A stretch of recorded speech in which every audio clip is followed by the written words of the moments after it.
Welcome to Bible bright. ఈ రోజు దేవుని వాక్యం ఏషియా గ్రంథం 1వ అధ్యాయము 2వ వచనం చదువుకుందాం.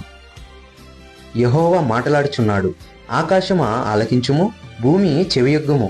నేను పిల్లలను పెంచి గొప్పవారిగా చేసితిని, వారు నా మీద తిరగబడి ఉన్నారు. నా ప్రియ దేవుని బిడ్డలారా, ఈరోజు దేవుడు మనతో ఏం మాట్లాడుతున్నాడంటే, ఈ సృష్టి మొత్తాన్ని ఆయన నోటి మాట చేత కలుగజేశాడు. అయితే నిన్ను నన్ను మాత్రం ఆయన స్వహస్తాలతో ఆయన స్వరూపమందు ఆయన మనల్ని నిర్మించుకున్నాడు. మనం ఈరోజు ఆయన మాట వినట్లేదు, ఆయన వాక్యానుసారంగా నడుచుకోవట్లేదు.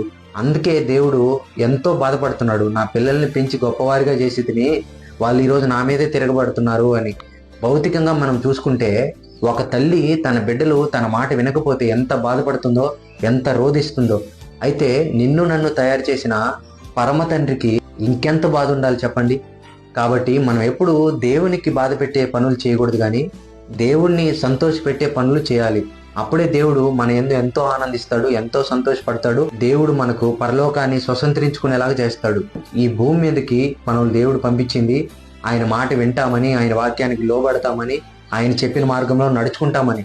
అంతేగాని మన ఇష్టానుసారంగా మనం తిరగడానికి కాదండి. దాన్ని గుర్తించండి, గమనించండి. వాక్యాన్ని హృదయంలో ఉంచుకున్న వాళ్ళు దేవునికి లోబడతారు, దేవుడు చెప్పిన మార్గంలో నడుచుకుంటారు, దేవునికి ఇష్టమైన పనులు చేస్తారు. దేవుడు మన వినికిడిలో ఈ మాటలు దీవించును గాక. ఆమేన్.